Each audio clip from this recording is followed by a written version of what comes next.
Welcome viewers, thank you for joining us on OneNews International. I'm Katarina Amelia. Tonight we take you across some of the biggest stories shaping the world right now. From growing concerns over nuclear safety to allegations of inhuman conditions inside a U.S. immigration detention center. First, we will begin with an escalation between Ukraine versus Russia. Warning from the International Atomic Energy Agency as the Director General raises the alarm over the dangers of attacks on nuclear facilities. The head of the International Atomic Energy Agency on Sunday stressed that attacks on nuclear facilities are unacceptable and must stop to avoid the real risk of a nuclear accident. Okay, let's move on to another topic. We will talk about US. What is happening in the US right now? Protesters colliding with the ICE agents have gathered daily outside Delaney Hall since last weekend. They have launched war strikes and hunger strikes to demand their release and draw attention to conditions they describe as inhuman. Among their complaints are food containing worms and served in a rotten condition, malfunctioning ventilation, unsanitary bathrooms, and the uncontrolled spread of flu-like illnesses inside the facility. So viewers, stay with us as we break down these issues in today's edition of OneNews International.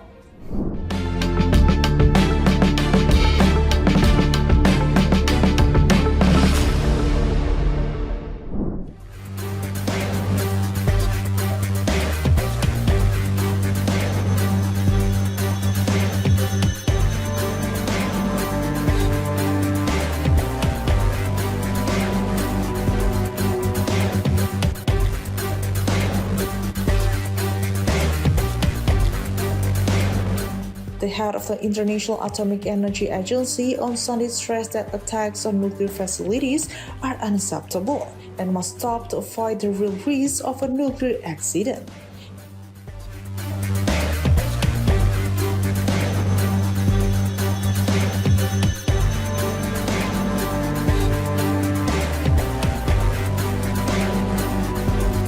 In a post on the social media platform X, IAEA Director General Rafael Grossi also described Saturday's attacks as a serious incident that jeopardized key nuclear safety principles.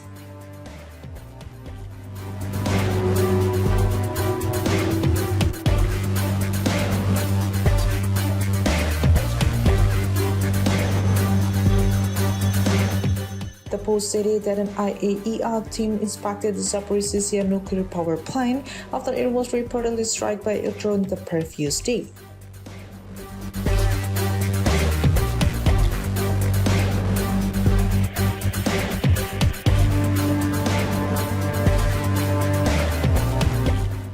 The team observed damage to a metal access door on the exterior of the turbine building, as well as debris and burned fragments of optical fiber scattered across the ground.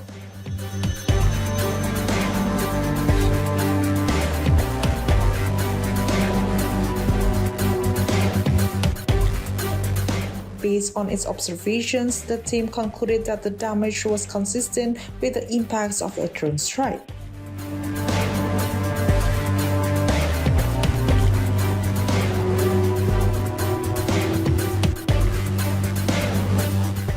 The IAEA said that also follow-up inspections inside the turbine building were disrupted by nearby drone activity and gunfire. Its experts confirmed that radiation levels at the site remain normal. Measurements show no immediate radiological threat.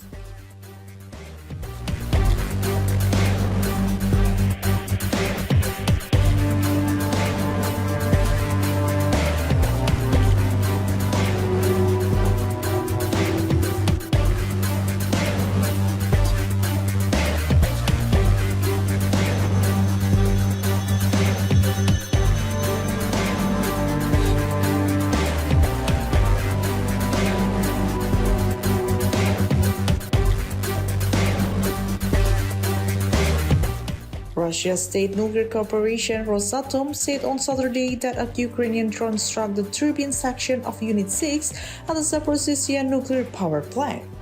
But Ukrainian Southern Defense Forces denied the Russian allegation.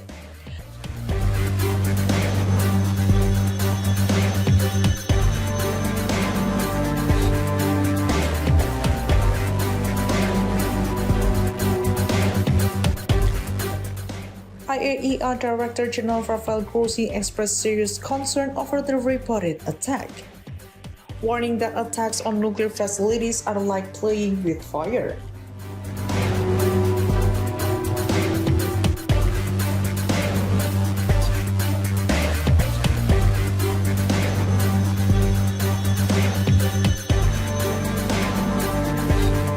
The Zaporizhzhia nuclear power plant, one of the largest nuclear power facilities in Europe, has been under Russian control since March 2022.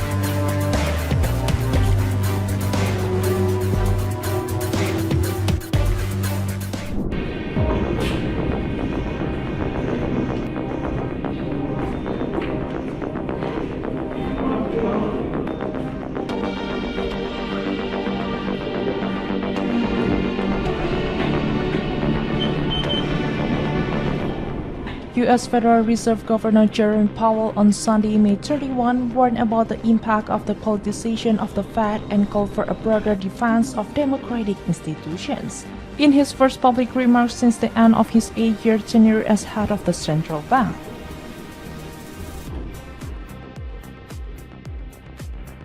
in an award announcement honoring Powell earlier this year, the foundation stated that he had protected one of the nation's most important political institutions.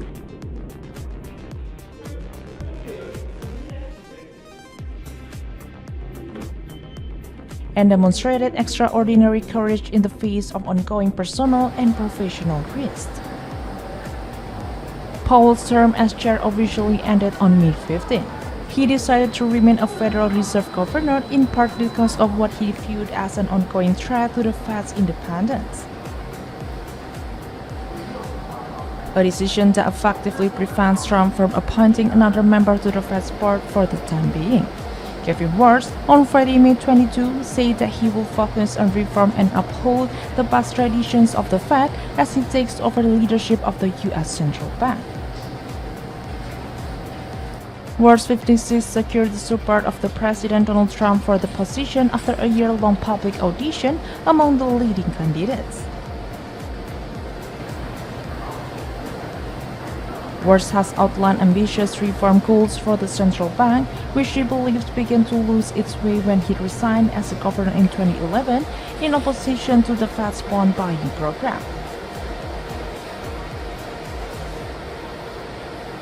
However, his first few months may be spent dealing with a more pressing dilemma, namely whether to raise interest rates to keep inflation under control.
and beyond.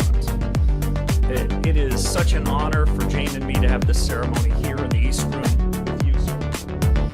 I couldn't ask for more. You should know. You don't yell at fucking cops. You don't tell cops to kill yourself. Who the fuck does that? Who tells cops to kill themselves? Go fuck yourself. How many people fucking kill themselves?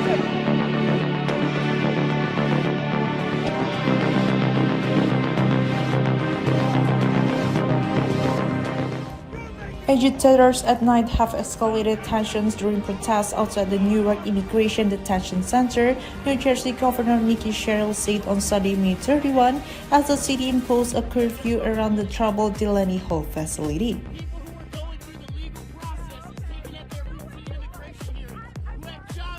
Sherrill ordered state police to take control outside the facility, and Newark Mayor Ras Baraka imposed a curfew covering a half-mile area around Delaney Hall effective Sunday morning.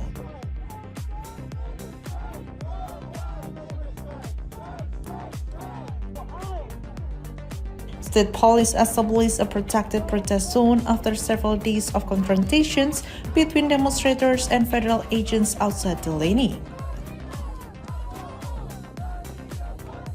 A 1,000-bed facility whose detainees have been on strike and hunger strike over conditions they describe as inhuman and demanding their release.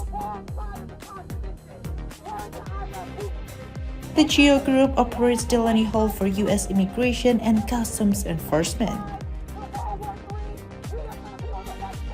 Homeland Security Secretary Mark Mullin denied allegations about the facility and called the involvement of state police a victory for law and order. However, Sherrill, a Democrat, said federal officials have worsened the situation. With ICE allegedly using batons against protesters and taking other actions he described as inappropriate crowd control measures. The governor, who has called for the closure of Delaney Hall, said the goal was to ensure peaceful protests and public safety, and to avoid further escalation involving federal agents. Heavily armed police surrounded the Delaney Hall Immigrant Detention Center in New Jersey on Saturday, May 30, as pro and anti-ICE activist class, a day after Governor Mikie Sherrill, a Democrat, ordered state police to take control outside the facility following a week of unrest and clashes between demonstrators and federal immigration and customs enforcement agents. Sherrill, who has repeatedly called for the closure of Delaney Hall, said her goal was to ensure freedom of assembly and public safety.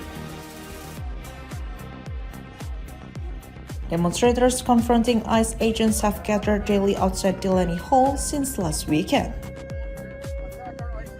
After detained migrants contacted relatives and supporters to announce a work and hunger strike demanding their release and drawing attention to conditions they describe as inhuman.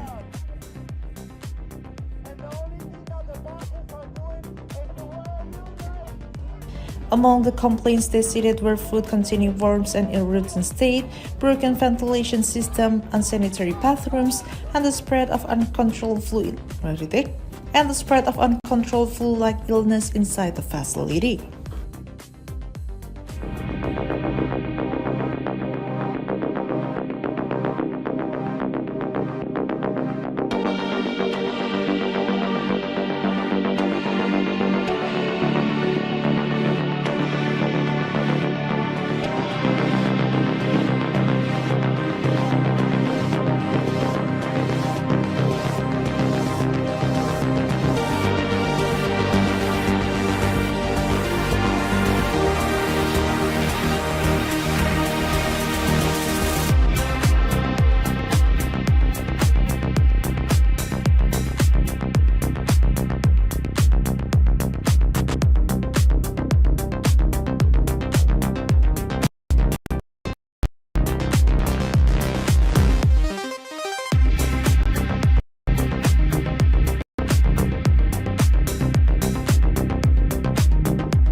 Oil prices rose by more than 2% in early Monday, trading June 1st, after Israel ordered troops to advance further into Lebanon in its fighting with the Iran-backed militant group Hezbollah, despite a ceasefire having been announced more than 6 weeks earlier. The escalation in fighting, which came just after the United States hosted Israel-Lebanon peace talks in Washington on Friday, dampened hopes that the US and Iran could soon announce an extension of their ceasefire agreement, which had pushed Brent and WTI down by 1.8% and 1.7% respectively on Friday.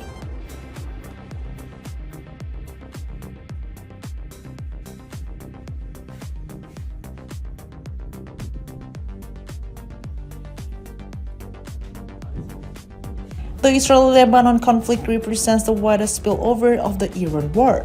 It began on March 2nd when Hezbollah started firing rockets and drones across the border into Israel in support of its ally Iran. Israeli Prime Minister Benjamin Netanyahu said on Sunday, May 31, that he had instructed the military to deepen and expand its control over areas under Hezbollah's control. Israeli forces says the 900-year-old buffer castle and its strategic reach in southern Lebanon, the military said on Sunday. A major advance against the Iran-backed Hezbollah, despite a ceasefire having been declared more than 6 weeks earlier.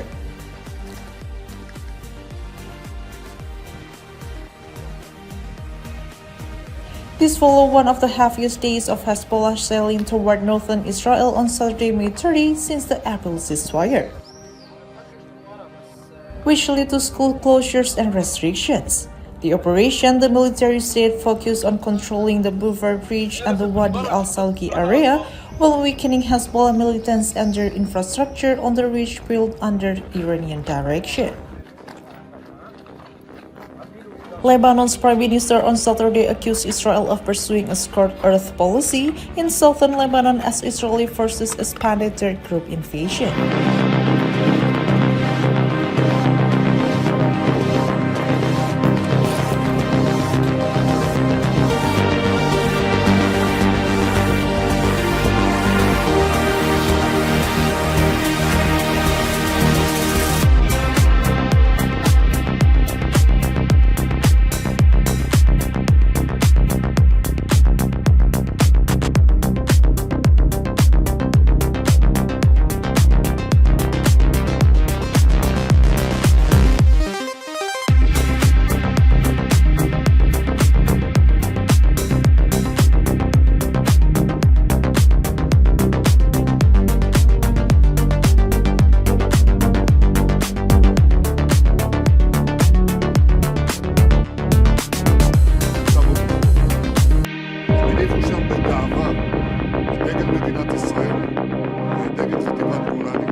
Viewers, thank you so much for choosing OneNews International as your window to the world. I'm Katarina Amelia, together with the entire team on duty. Thank you so much for watching and for staying informed with us. Don't miss our next edition as we continue to bring you the stories that matter, the facts behind the headlines, and the latest developments from across the globe.